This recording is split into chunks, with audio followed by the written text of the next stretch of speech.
insignificant accident, and in the bargain I got a blue and black eye, as you can see, the left eye. Now this did not embarrass me to appear here, but it embarrassed the television department very much, and they requested, and insistently so, that today they should not televise this dars, and we should make do with only the audio system, because they thought I would look bad on television with this blue-black eye. But it doesn't make any difference at all. One should take things naturally. One of the most beautiful statements attributed to Hazrat sallallahu alaihi wasallam in the Holy Quran is, وَمَا أَنَا مِنَ الْمُتَكَلِّفِينَ. I am not one who would go for ceremonies. I present myself as I am. And in everyday routine activities of human life, one meets with these accidents and things. Sometimes one looks a bit more comely and sometimes a bit, out of shape. So it doesn't make any difference. The point is that with the grace of Allah, I am able to address you today like usual. Now, we were on the subject of Misaqun Nabiyyin, the verse which deals with the covenant which Allah made with the prophets, or made the prophets make with him. Only one little point was left to be discussed before the time was over. I mentioned that the main theme of that misaq, that covenant, is that if somebody claims to be a prophet and he agrees entirely with the book, with the previous book and the previous message, and does not disagree with the fundamentals, and supports the previous prophets, and does not disagree with them or oppose them in any way, not only the prophets of his own line, but he agrees with the prophets of all the world. He has no animosity towards any prophet of Allah. So he is in one with the whole system of prophethood. Then you have no right to oppose him. Rather, it's obligatory on you to support such a claimant, and you see to it that you do it, otherwise I will be watching you, and if you break this covenant with me, then you will be answerable to me for that. That sort of declaration is made. But what about those who make a false claim, and because they want to become a prophet or pose as prophet, so it leaves a very easy way for them to do that. They say, all right, we support the Holy Prophet of Islam and the Holy Quran in full, and the traditions, and we do not differ with any of the prophets earlier, so why don't you accept us as prophet?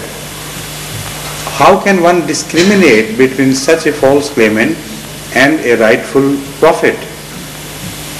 And as I told you earlier, this verse is complete on the subject.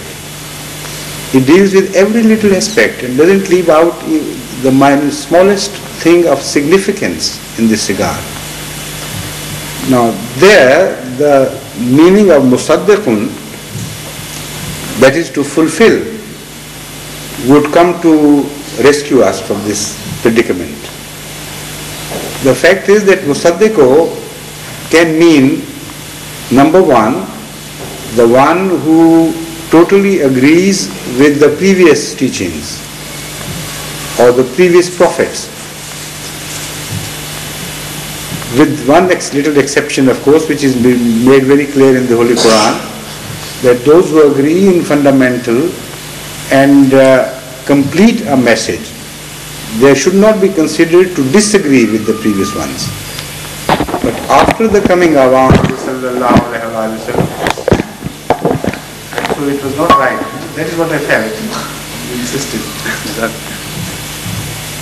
Despite the fact that previously some prophets had minor, not disagreements, but minor additions or alterations made in the previous law, they were of the nature of completion of the law and making it more perfect comparatively. But they never disagreed in the fundamentals or opposed the previous prophets. That was so until the time of Hazrat sallallahu alaihi wasallam. When the founder of Islam came, he came with a complete message which was specifically declared to be complete in the Holy Quran. After that, not even a room was left for a prophet who would say, I agree with fundamentals, but to complete this message I have to add a few things here or there, or take away a few things from here and from there. So after the advent of Hazrat Muhammad Mustafa sallallahu alaihi wasallam, there is no room for that completion either left. With the result that whoever makes a claim to prophethood has to totally and entirely agree with the book, that is the Holy Quran, and with the messenger of the book, that is Muhammad Mustafa sallallahu alaihi wasallam, peace be upon him. So how shall we be able to make a difference between a righteous, right prophet and a wrong one, the one who makes a false claim? This was the issue discussed. The second meaning of Musaddiq comes to our help, as I mentioned earlier, because it means the one who is supported by the previous prophets. Musaddiqan works both ways. It is translated, I have come to fulfill the previous teachings, fulfilling the sense that I have come to fulfill the prophecies made in the previous teachings, in the previous book. So Musaddiq works in this sense both ways. A prophet can be called a Musaddiq of the previous prophet if he agrees in fundamentals and does not oppose him. And he can also be called Musaddiq if he has been mentioned in the earlier scriptures and he comes to fulfill those prophecies. Musaddiq means the one who fulfills. So the same word, further explained, makes the complete picture. Without this, the picture is not complete. So if anyone claims to be a prophet, provided he has an agreement with the previous prophets and does not disagree in fundamentals, and provided that he has been mentioned in the scriptures and he can prove from the scriptures that he has come to fulfill those prophecies which were made about a future prophet. That makes the complete picture. If that happens, according to the Holy Quran, according to the subject matter of the covenant of prophets, such a prophet should not be opposed, such a claimant should not be opposed, but should be fully supported. Now this is exactly where Hazrat Masih Maud stands in his claim to subordinate prophethood after Hazrat Sallallahu Alaihi Wasallam. He completely, entirely agrees with the Holy Quran and supports the entire teachings of the Holy Quran. He fully, entirely agrees with the sayings of Hazrat Muhammad Mustafa, peace be upon him, the founder of Islam, and also his practices. He claims that he has not come to add a jot to the teachings of Islam. He has not come to remove a single jot from the teachings of Islam. It's a complete message. What he has come to do is to fulfill the prophecies made about him by the founder of Islam himself, peace be upon him, that in the latter days, when the people would go wrong and the teachings of the Holy Quran would be misunderstood and corrupt ways would be introduced into Islam, when the Muslim world would be divided into 72 sects and all of them would be inmates of fire, except the 73rd one, which would be a Jama'ah, and those would be the people who would be truly following me, and they would be found on the same path as me and my followers are. This is the complete message of Hazrat Masih Maud ﷺ, the founder of Ahmadiyya community, and this is in total agreement with the covenant of prophets as understood now in further detail. It covers every part of the word Musaddiq. Now, instead of opposing him, it was binding on the followers of, true followers of Hazrat Sallallahu Alaihi Wasallam to support him. Because that covenant which was taken from Hazrat Sallallahu Alaihi Wasallam mentions وَمِنْكَ. We took this covenant of prophets not only from other prophets but from you as well. That means there was a room for a person to be sent from Allah in the future, otherwise this covenant doesn't mean anything. Why should Allah have taken a covenant from Hazrat Sallallahu Alaihi Wasallam if it was not to apply in future? So with this remaining commentary on the covenant, now I turn to the main subject again.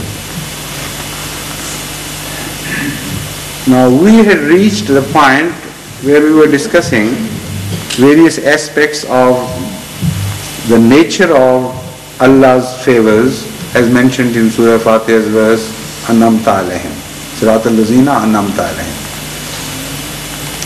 Who are the people whom Allah has chosen for His favors? Who are the very best among them?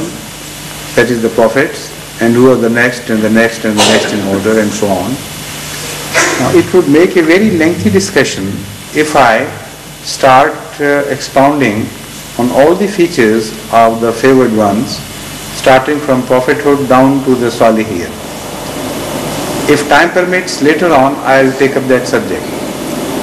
But temporarily, I want to solve one little problem which faces every reader of Surah Fatiha. That Surah Fatiha teaches us the prayer that, O God, show us the path of the righteous ones, whom we have chosen for your favors. So why should that path also permit those to tread the same path who have fallen under the wrath of Allah? Why immediately we should also be taught that not the path of those upon whom wrath has fallen, nor the path of those who have gone astray. At the same time you say right path, at the same time you say the right path on which the favored ones tread. And at the same time, in the next breath, you are taught the prayer that not the path. Why shouldn't Allah understand what you are talking about? If you are talking about the one and the only path, the path of the favored ones, why do you remove this possible misunderstanding from your prayer by adding and further clarifying that, oh Allah, don't misunderstand us please. What we mean to say is the right path, not the wrong path. Now, this is absurd. Allah is all-knowing and Allah understands what He is talking, what He Himself is teaching you. That would be tantamount to that, to something like a joke, in Punjabi, where it is said that a Mirasi, a tribe or a caste among the Punjabi various caste system in the caste system of the Punjab is called Mirasi, and they are famous or notorious, which way you look at it, for their cracking jokes. And when they are in the mood of cracking jokes, they don't discriminate about whom they are cracking jokes. The child would crack joke against his father, and the father would crack jokes against his God if he can. No, this is their dispensation. They just can't suppress the tendency of cracking a joke when it comes to them. So it is said about Mirasi that while he was making a journey, a long tedious journey, he was very tired. On the way he prayed to Allah that, oh Allah, give me a horse. So after a while he heard the approach of a horseman. Somebody was approaching on a mare, and he thought his prayer was about to be fulfilled. Now there at the point when the horseman, when he approached him, it was a mare which was pregnant, and it was time for her to deliver the child. So the mare delivered the child, the foal, And because it was too young to walk along, so he was a local lord, so he asked this Marasi to carry this foal on his shoulders to the destination. According to the joke, this Marasi turned to God and told, "Oh God, since eternity you have been ruling the world as Lord of Allah, and you do not understand my prayer." What is this? I asked a horse underneath me, not above me. And you have fulfilled this prayer in a completely different way from what I was expecting. So this would be tantamount to the same thing. The one who seeks the prayer would say, "Oh Lord, you are asking for the right path. And why should there be any confusion about the right path being confused with the wrong path? Why should we be made to make it very clear to you, oh God, the right path and not the wrong path?" That has to be understood very clearly. There is a message in that. And I explained it earlier that path is the same. They are not two paths. The so-called right path is also the path of those who receive the wrath of Allah. So a distinction had to be made. And the Holy Quran makes this distinction more elaborately, in further detail, in so many places that no shadow of doubt is left, that just to ask for the right path is not enough. The same path is infested with those who have gone astray, with those who have received the wrath of Allah and who lead others astray. So the most important fundamental verse dealing with this subject is this which I have chosen for you today.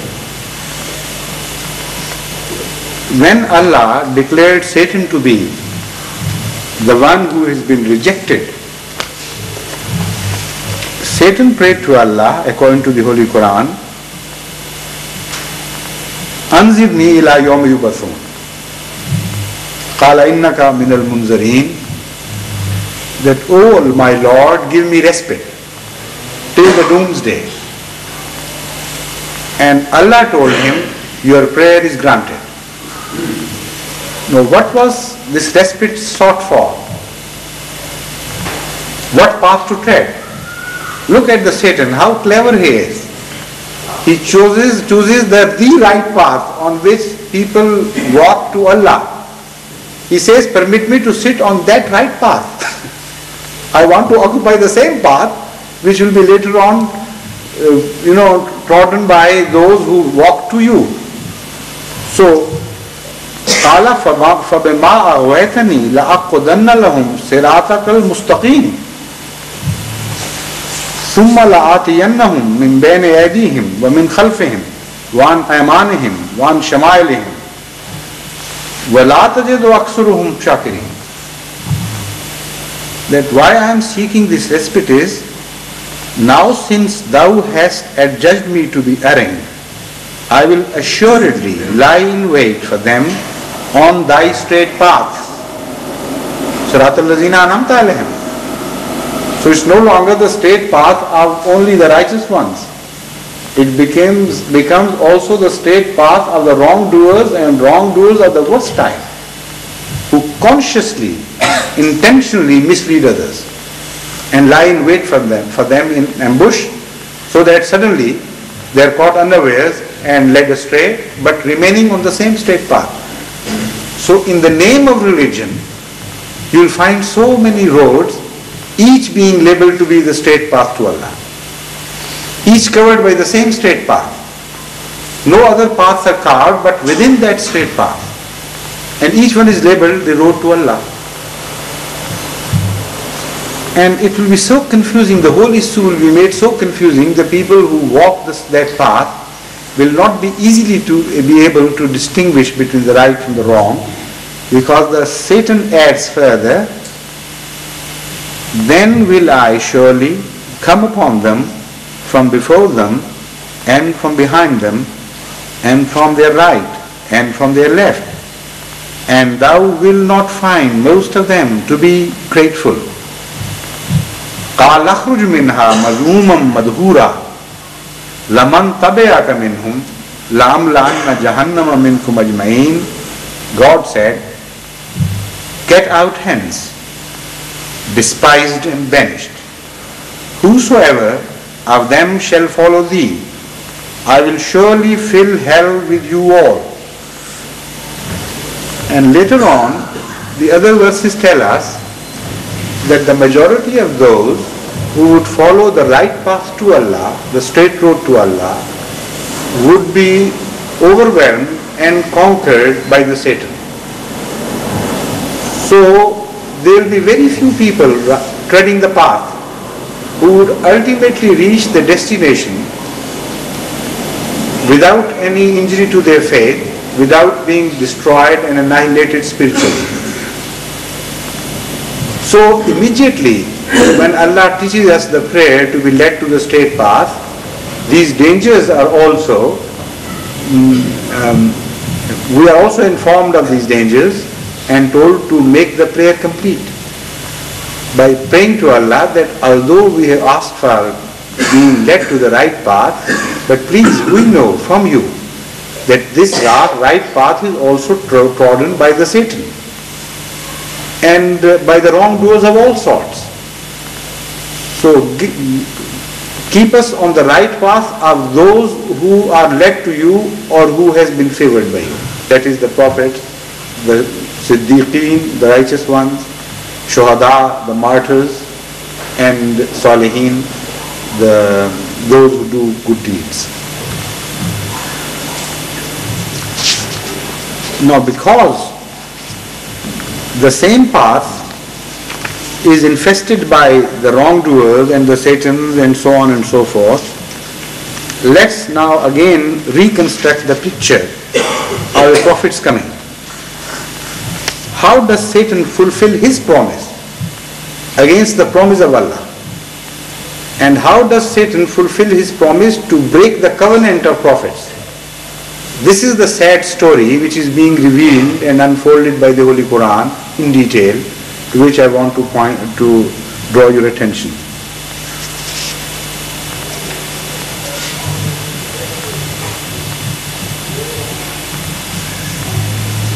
When the prophets come, as I told you, although they are the highest favored ones, the ones who are sought for by all people everywhere in the world in the name of religion, yet most unfortunately and tragically, they are the ones who at every time they appear are rejected, without exception. So what a tragic story it is. Those who are most sought for, who are highly revered, in whose name mass murders are committed, people are burnt alive to save their honor, so-called honor, for whose sake or in whose name thousands and thousands upon thousands of orphans are created and widows are left to suffer alone without their departing husbands. So much misery is spread. And every claimant on this same path, this same straight path to Allah, claims that it is to save the honor of these prophets, this is the road of that prophets, and filthy, uncouth people would not be permitted to tread this road. So they must be destroyed and killed.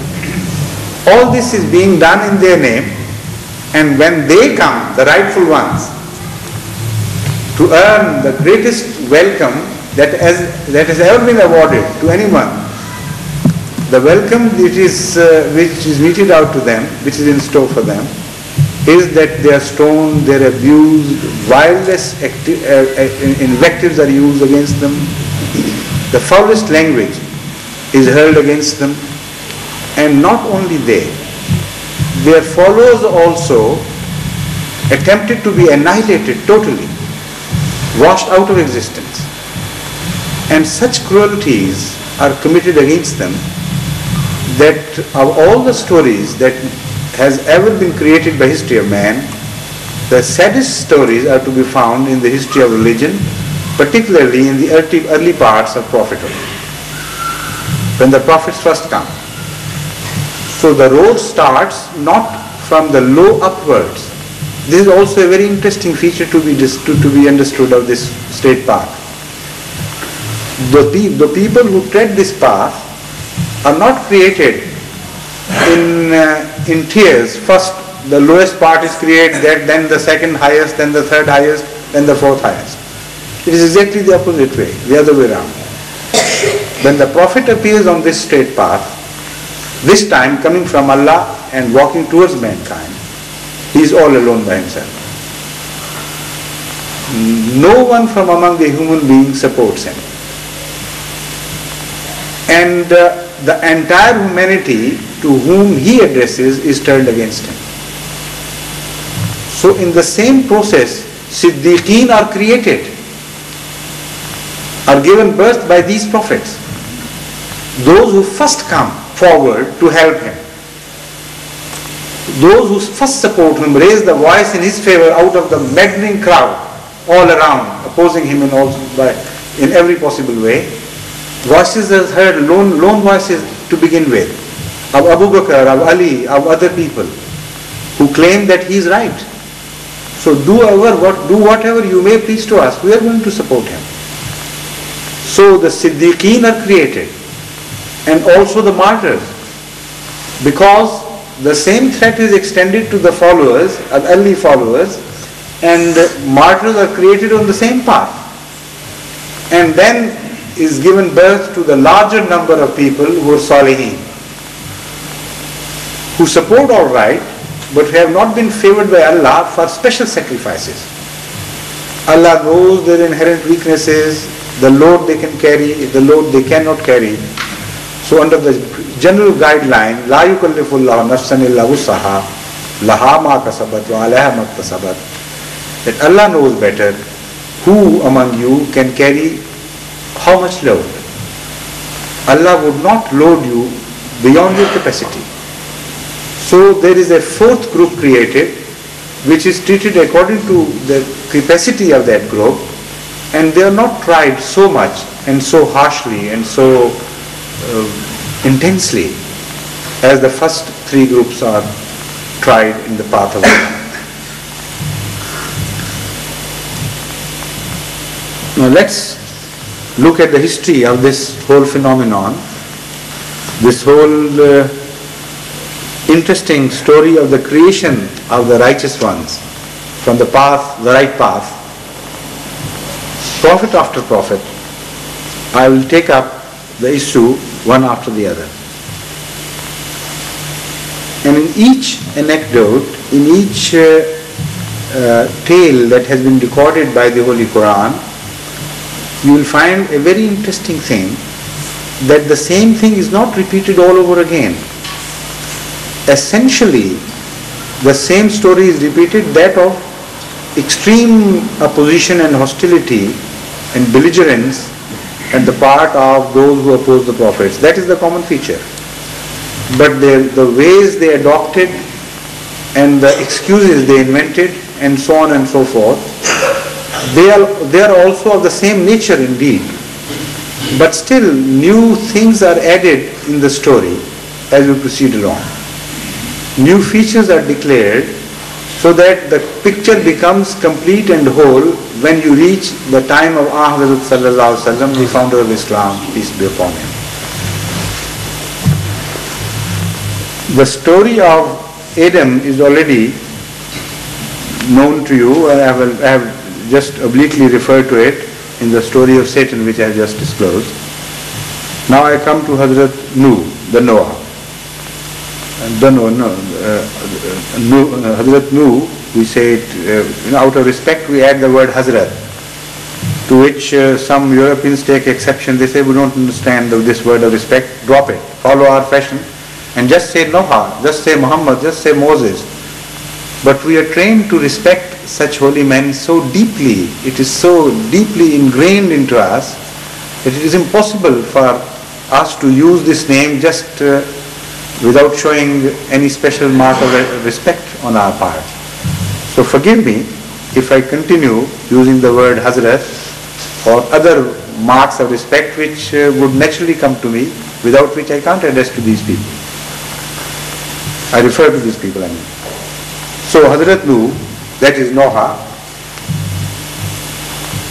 addressed his people and said, Qala ya qawmi araytum in kuntu ala bayyinatin min rabbi wa atani rahmatan min indihi fa ummiyat alaykum an nulzimukumuha wa antum laha karihun.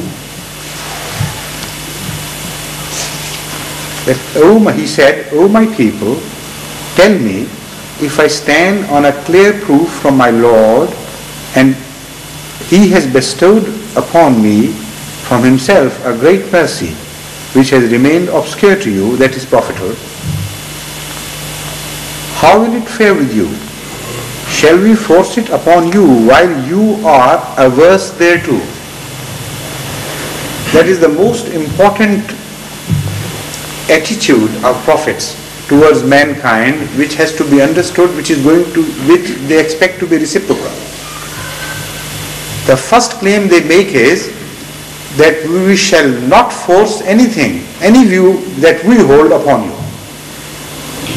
And because this is not our intention to force our views upon you, our doctrines upon you, you have no right to do the same to us.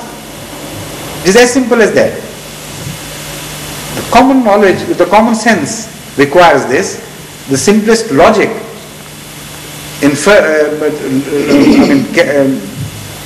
draws this conclusion that if somebody has come up with a new message, with the new teachings, and he does not acquire use of force in any way to spread that message, the people whom he is addressing has no right whatsoever, no justifiable right to oppose him with force, because the force is not at all the issue involved. It is not used in the first place. So this is the most beautiful verse regarding the first message of Prophet you come across in the Holy Quran. Those who abandon this message cannot belong to those who belong to the right path of the favored ones. The right path of those who have earned the wrath of Allah, okay, but not the right path of the favored ones, because the right path of favored ones is determined by the Holy Quran, not by anybody's sweet wish. And the most important first message we receive is this, that prophets declare this as rules of debate, as the rule of, let's say, this struggle.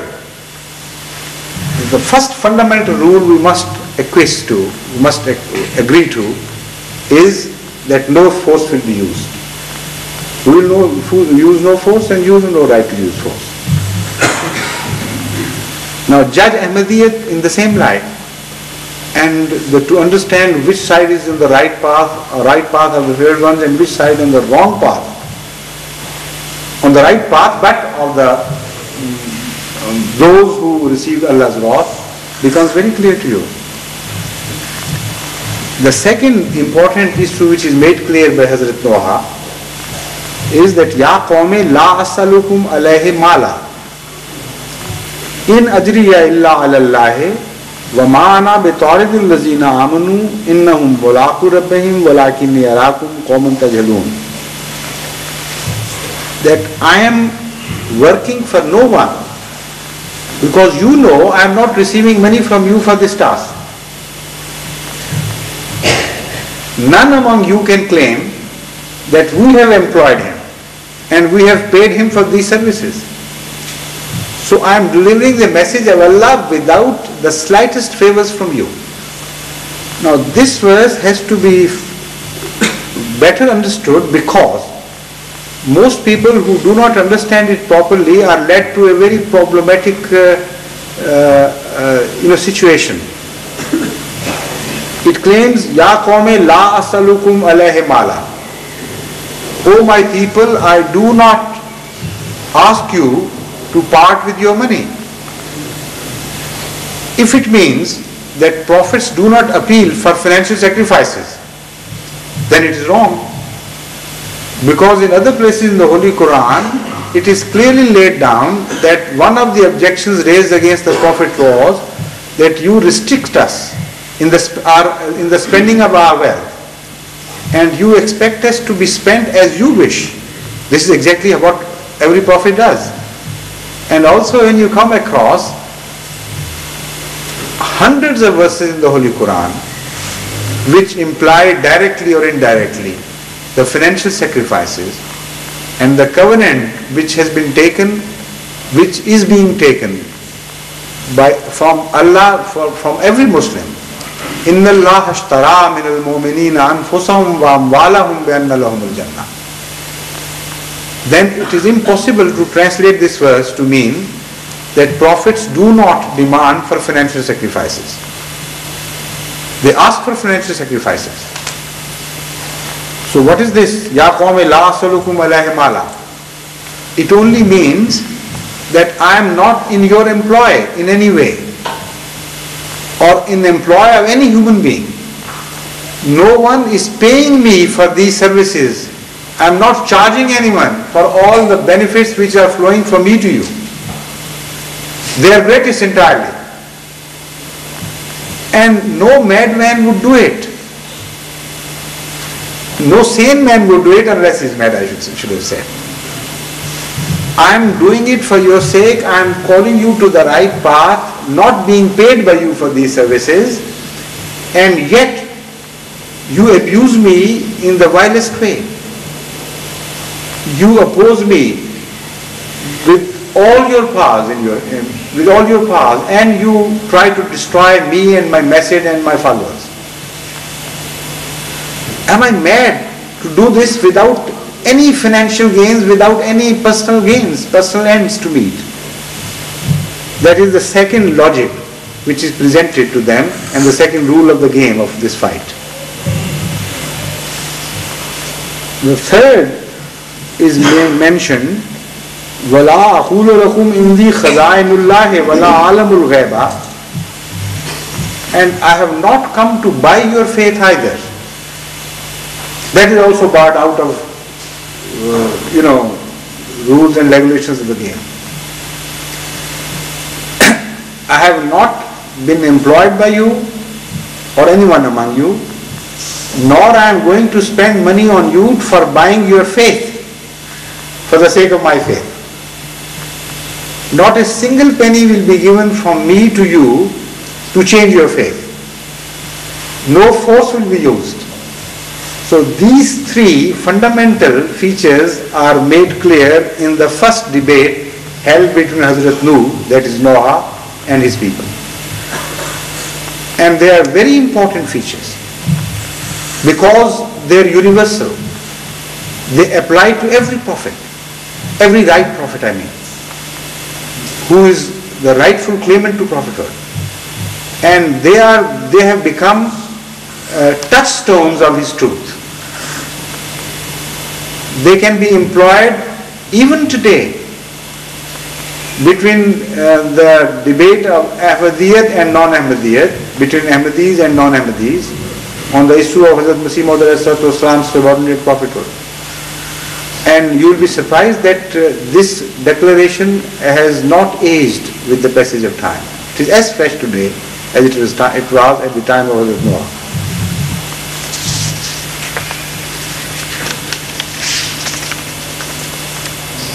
Now this is the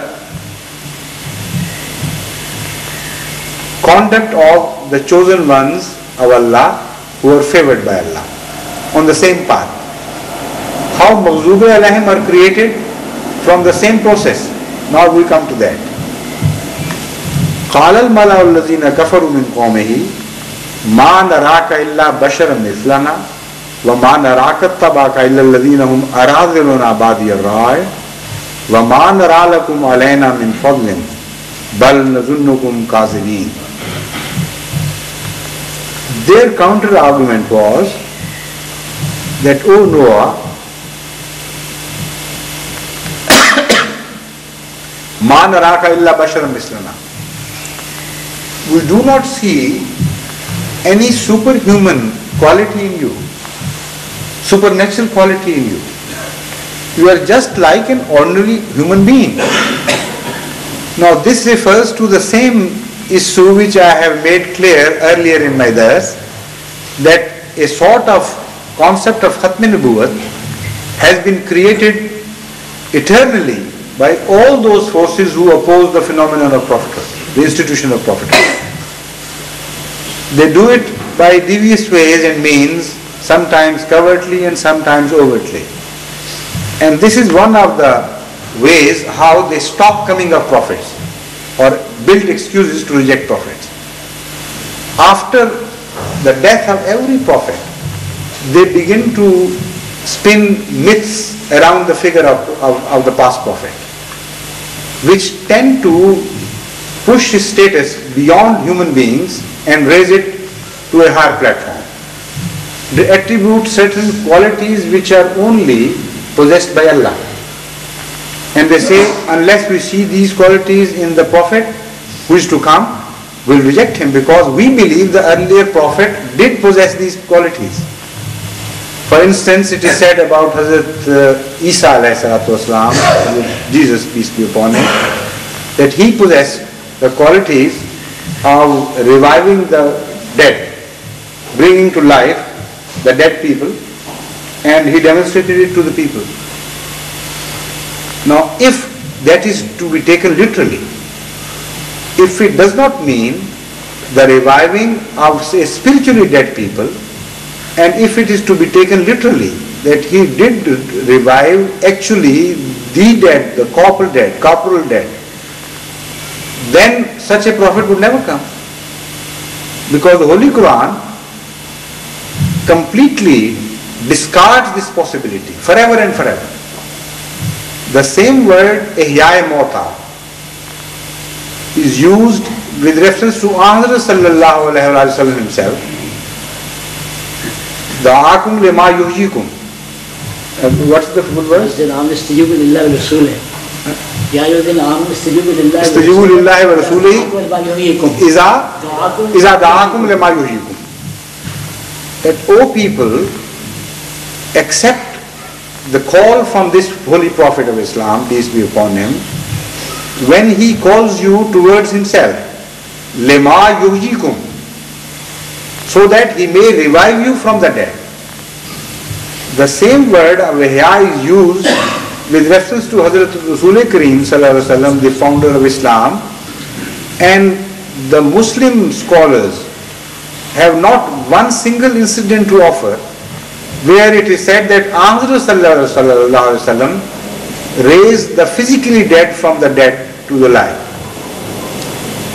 and gave them the new material life, the life which we know as life here, as against the spiritual life. Yet we know that hundreds of thousands of people in his lifetime were revived from the spiritually dead. So, understood in the right perspective, a prophet can always come who would revive the spiritually dead, all right. But a prophet who would raise the dead from the doomed ones and make them walk on the surface of earth again, that is not possible. That is just a myth. And that is a way of creating hurdles in the way of prophets' acceptances. So the same hurdle was used. It was well understood by the people of Hazrat Noah. In response to his call, this is one of the biggest objections they raise against him. They tell him, "Ma naraka illa basharan mithlana." So this concept of no prophets is a very old concept, an ancient concept. They said, we are expecting not a bashar, not a human being to come this time. And we see you as ordinary human being. So unless you show supernatural powers, superhuman powers, you have no right to declare yourself to be a prophet.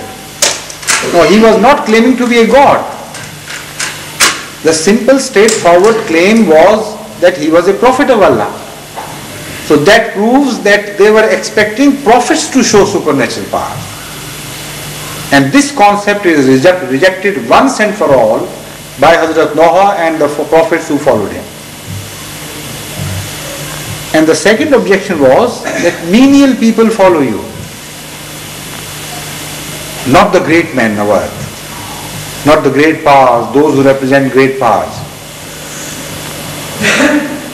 It reminds us of the claim of the present ruler of Pakistan, that who are they, these small insignificant people? What power do they hold? What power group do they represent? They just mean nothing to us. If they so please, we will root them out. And it also recalls to one's mind the statement of Pharaoh, the first Pharaoh I mean. That is, when he said, Shirzamatun Qalilun. Those who follow Moses are a small minority. They're insignificant. And look at them. They show the audacity of hurting our feelings and challenging our sensitivities. The same words were used very strangely enough by the present ruler of Pakistan. That they are a very small, insignificant minority who hold no power on earth, and yet they have the audacity of injuring the feelings of the majority by claiming that a deputy prophet of Hazrat Sallallahu Alaihi Wasallam had come. So this trick was known not even to the people of Noah. I mean, this is not a new trick, no new addition. Fundamentally and basically, the same things have been said previously, but in different ways by people of the later ages. That is what I have been trying to tell you. That the same things have been preserved by the history of religion, but in different ways, different forms. But initially and essentially they are one and the same thing. But that was not all. Then they indulged in ridiculing them and mocking them and challenging them and telling them that if they do not desist from their ways, they would destroy them by force.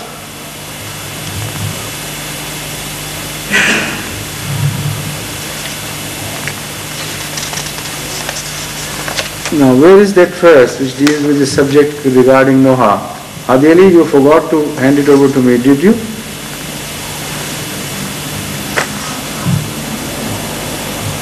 Didn't you? Where is Adeli? All right. Anyway, I just handed over this particular verse which threatens Hazrat Noah. When they were defeated in argument, obviously they have no argument at all in their favor, as against the very strong fundamental arguments of Hazrat Noah. They said, all right, we will take recourse to sheer force, although you do not take recourse to force, but we have a right to do that. We are a majority. And the people who are in a majority always have a right to take recourse to force ultimately. So we'll turn you out of here, or you will have to return to our people, back to the old faith. In response to that, Hazrat Noah said, it cannot happen. Force will be frustrated in conveying the message to our hearts and to our minds. It is impossible. It's an inadequate weapon to do that. By force, how can we change our internal understanding and the sentiments of our hearts? The force used against a weaker person only makes him react against that doctrine which is being forced upon him. It does not help him understand that doctrine. So that is the sort of argument used by Hazrat Noah. So ultimately they said, all right, we'll use the force willy-nilly. This is our last weapon. So whatever you can do. Bring the wrath of Allah upon us. He said, all right, the wrath would come. If that is what you have chosen, that has to be. So Allah tells us, وَيَسْنَوُ الْفُلْكَ وَكُلَّمَا مَرَّ عَلَيْهِ مَلَوٌ مِّن قَوْمِهِ سَخِرُوا مِنْهُ قال إن تسخروا منا فإنا نسخر منكم كما تسخرون فسوف تعلمون من يأتيه عذاب يخزيه ويحل عليه عذاب مقيم. And before that, two verses before that, it is said, وَأُوحِيَ إِلَى نُوحٍ أَنَّهُ لَنْ يُؤْمِنَ مِنْ قَوْمِكَ إِلَّا مَنْ قَدْ آمَنَ فَلَا تَبْتَئِسْ بِمَا كَانُوا يَفْعَلُونَ. And he was making the ark, and every time the chiefs of his people passed by him, they mocked at him. He said, if now you mock at us, that is Noah said in response, if now you mock at us, the time is coming indeed when we shall mock at you, even just as you mock now. Then you shall know who it is on whom will come a punishment that will disgrace him, and on whom will fall a lasting punishment. قال يا نوح قد جادلتنا فأكثرت جدالنا. This is the verse I was referring to. قال يا نوح قد جادلتنا فأكثرت جدالنا فاتنا بما تعدنا إن كنت من الصادقين قال إنما يأتيكم به الله إن شاء وما آتاكم بمعجزين. Ultimately, when there was no more to be discussed between them, the people of Noah said, all right, we have determined to use force. Whatever you say. The only force you can take resort to is the force of your Lord. So bring it upon us. Why are you keeping it away from us? When we have taken resort to a force, despite your protests against this, you also claim to have a source of force and a source of higher force. And that, according to your claim, is the force of Allah. So we can demonstrate our force all right here, materially. If you are right, and if you are honest in your claim, then bring that force, now you are justified. So to that, Allah told him, yes, tell them, yes, it would be coming. Just wait and see. But it will be a sad day when it comes upon you.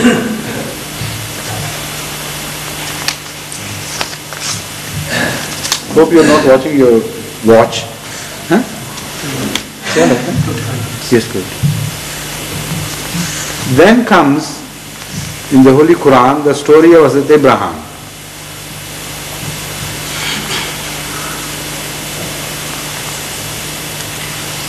This is also a very long and interesting tale revealed, and a different debate ensued in words, but in essence the debate was the same as debate held between Noah and his followers, his people.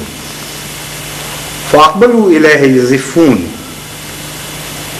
قَالَ أَتَعْبُدُونَ مَا تَنْحِتُونَ وَاللَّهُ خَلَقَكُمْ وَمَا تَعْمَلُونَ قَالُوا ابْنُوا لَهُ بُنْيَانًا فَأَلْقُوهُ فِي الْجَحِيمِ فَأَرَادُوا بِهِ كَيْدًا فَجَعَلْنَاهُمُ الْأَسْفَلِينَ وَقَالَ إِنِّي ذَاهِبٌ إِلَى رَبِّي سَيَهْدِينِ. Thereupon the people came towards him hastening. He said, do you worship that which you yourselves carve out? Whereas Allah has created you and also your handiwork. In response to this argument put forward by Abraham, his people said, build for him a structure and cast him into the fire. Now, a different threat apparently from the threat posed to Noah. But as I said, essentially the same. And the basic argument is also the same. It has a logic in it. Like the logic in the argument of those who said, we have used force, now you have a right to bring force. Your force lies with Allah. So the same sort of inherent argument is found in this response of his people. Abraham used to threaten them with fire of hell. He said, if you do not listen to me, if you go on behaving as you do, violating the laws of Allah and rebelling against Him, then ultimately hell is your abode. So they were right in a way, of course. They said, all right, you say you have got a sort of hell in wait for us, but we have a hell presently for you. Not in wait, not a promise of hell to be fulfilled in future, but a hell which can be proved, which can be brought here upon you. The very physical hell which we have power to create. So he said, all right, your logic is accepted, your message is accepted. This is the last resort. Arguments have failed. Force will have to be used. So you bring your force of hell if you can upon us, and we'll create our hell which we can create for you here on this earth. So they said, build a fire for him and shove him into that fire. This is the answer to his claims. فَأَرَادُوا بِهِ كَيْدًا فَجَعَلْنَاهُمُ الْأَسْفَلِينَ. We frustrated their efforts. They failed to burn Abraham alive in that fire they had built for him. And we made him escape their wrath and their fury. وَقَالَ إِنِّي ذَاهِبٌ إِلَىٰ رَبِّي سَيَهْدِينِ. All right, now you keep on burning your fires. Allah had made me escape your wrath, and now I am leaving you for another people who will listen to me, who will respond to me. And that is the phenomena of hijrah. That is the phenomena of leaving one's own hometown and home place of one's birth for new lands is concerned. This is the initial, this is the start of that migration of prophets.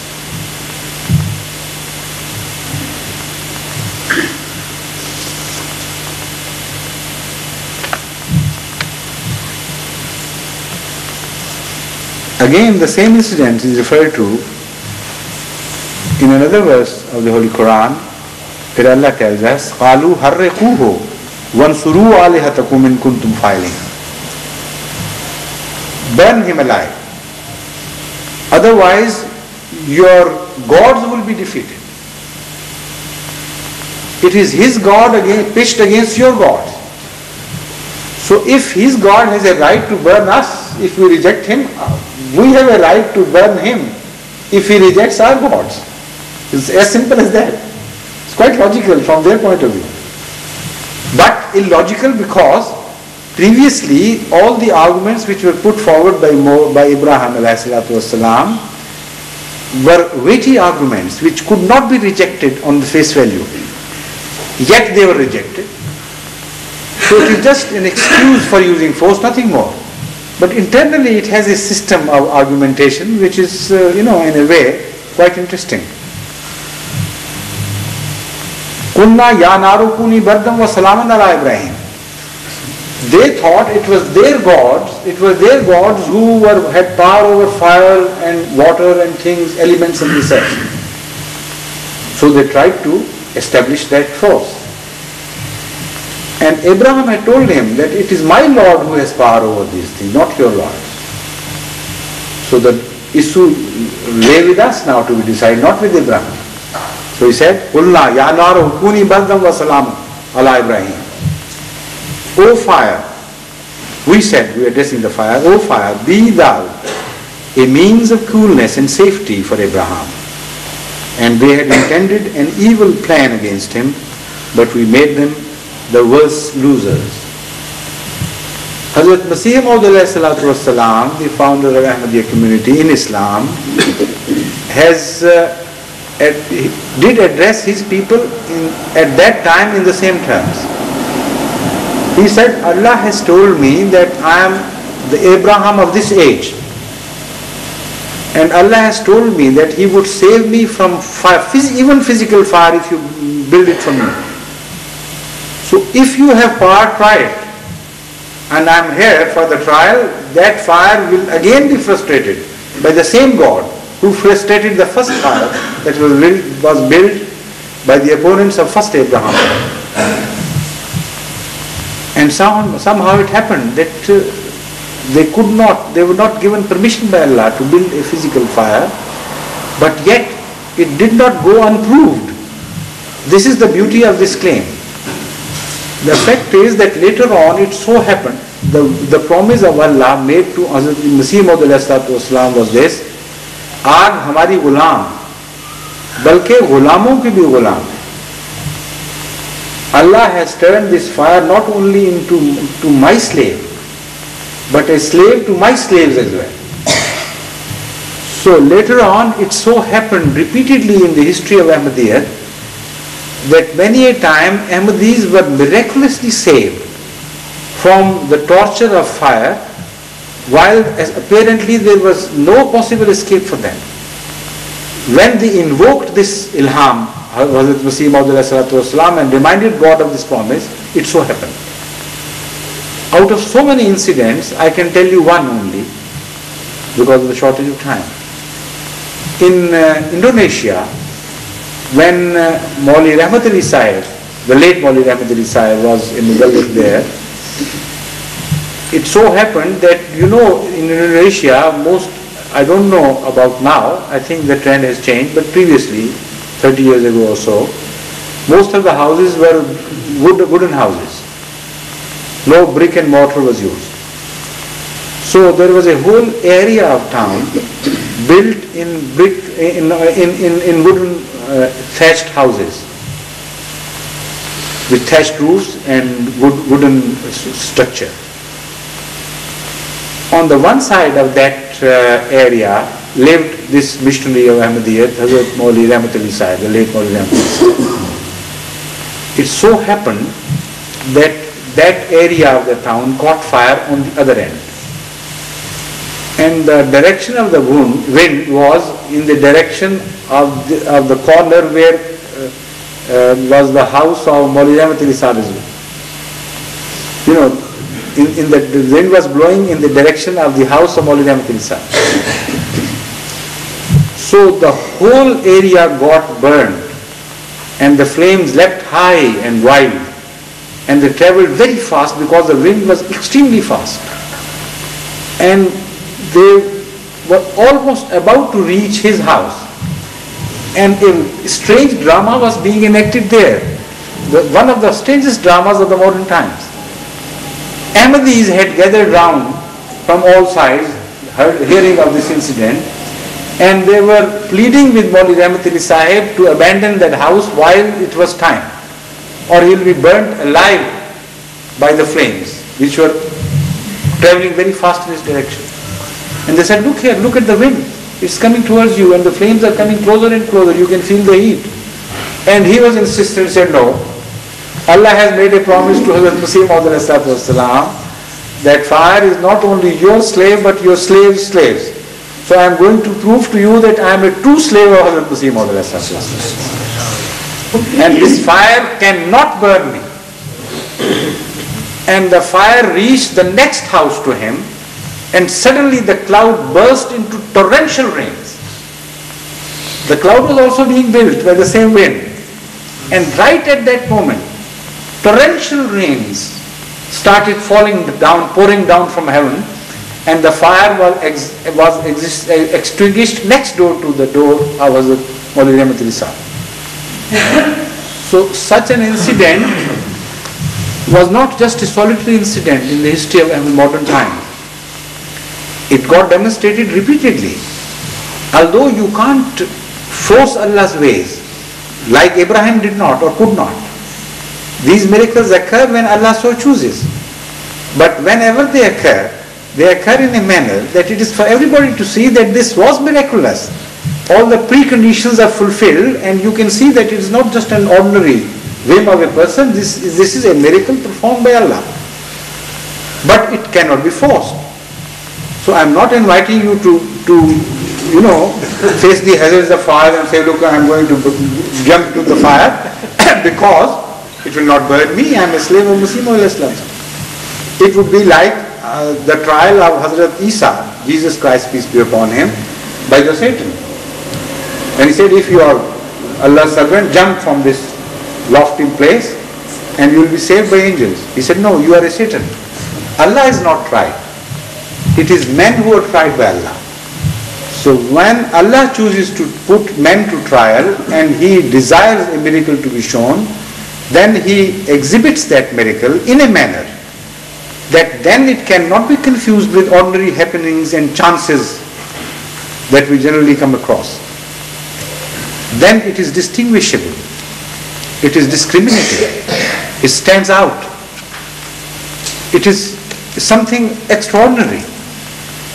So the incidents which I am referring to you are these extraordinary incidents pertaining to the fire saving Ahmadis in circumstances where normally people should not have been saved.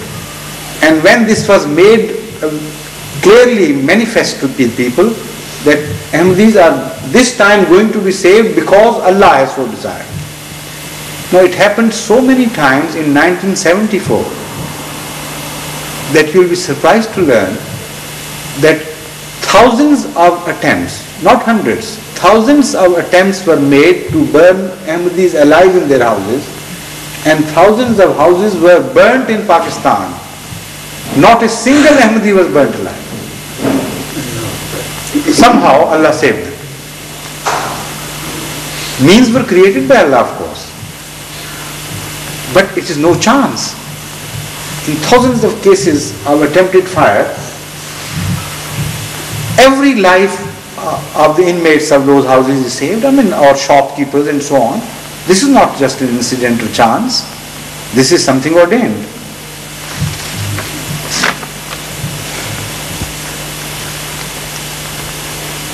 Then we come to the story of Lot.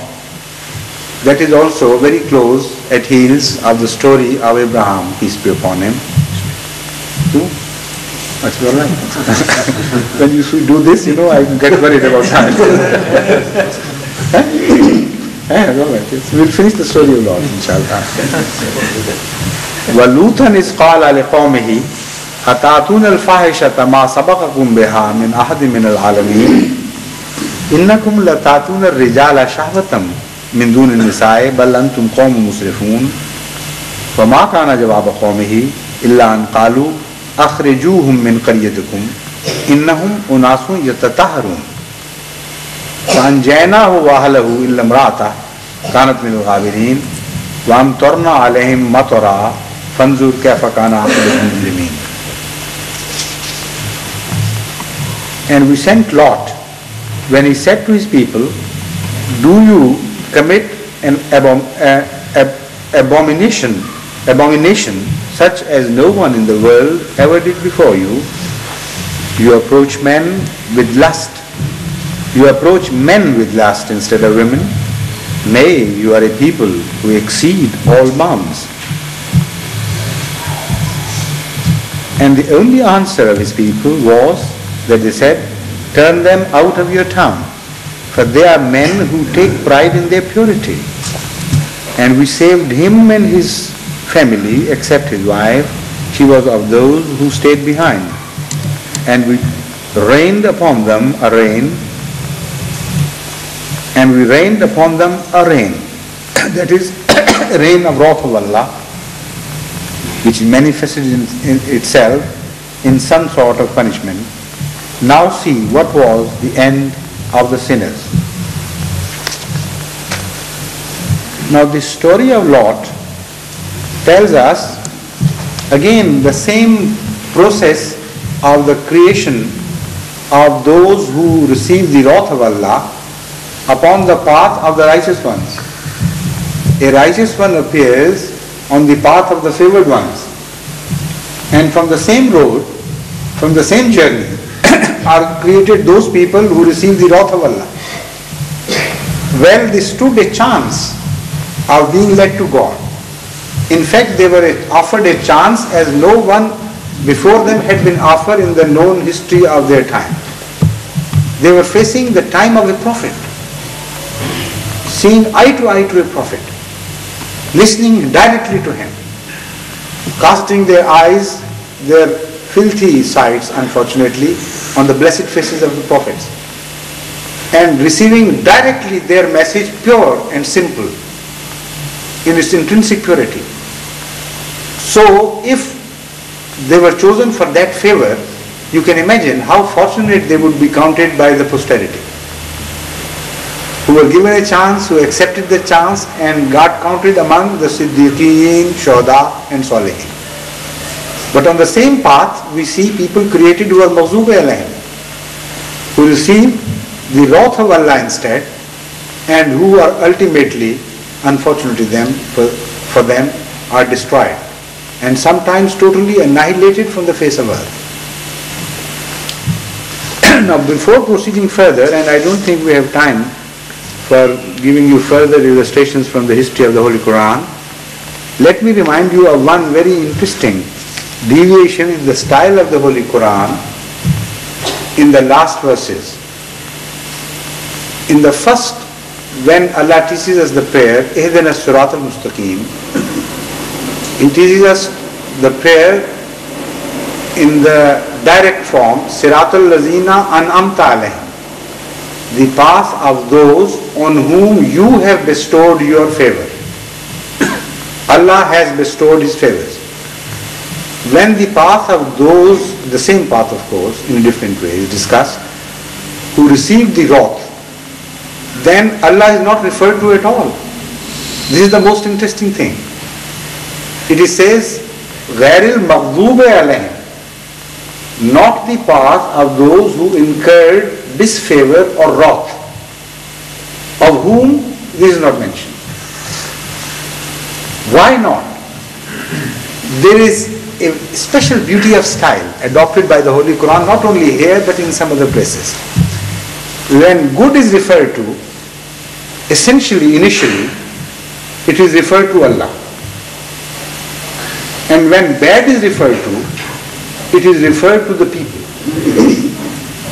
Because initially people are themselves responsible for the unfortunate fate which is carved out for them later on by Allah. The fate is carved and created by Allah, but it is done so because initially the people have earned this. So, not only here, but in so many other places of the Holy Quran, this phenomena is described in detail, for which I can quote many verses, where Allah gives us the philosophy and tells us that although everything belongs to Allah, although Allah is the ultimate perpetrator of everything which we observe in this earth, yet it is not arbitrarily that Allah does so. As far as the goodness is concerned, it always flows from Allah. Despite the fact that sometimes and most, but not only sometimes, most often you do not deserve it. Initially He is Rahman, and this is what Surah Fatiha has told us. A God which shows beneficence to us without our asking for it. Before even we are born, before even we are created, He has created things for us which we would require in the remote future. So that is Rahman. So every good flows from Him. And every good is turned into an evil by human beings. So the wrath is not referred to Allah in this verse to remind you of this basic principle. And also the reason why this style is adopted is because, as elsewhere in the Holy Quran it is made clear, such people who earn the wrath of Allah do not only earn the wrath of Allah, but ultimately earn the wrath of people themselves and the wrath of the whole universe. The whole universe of Allah, created by Allah, turns against them. Every effort they make is frustrated. Every labor they produce is non-productive. And ultimately it kicks back against them.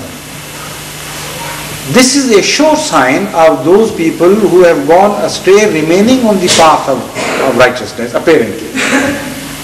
The modern civilization, look at it. All its achievements are going ultimately to be turned against it, and the same inventions and discoveries which the modern world is making are going to be used as instruments of punishment for them. This has happened once before in the First World War, it happened again in the Second World War, and it is going to happen third time at a much larger scale, at a much larger canvas. The third time, and the same instruments of their own creation are about to be used to punish them themselves.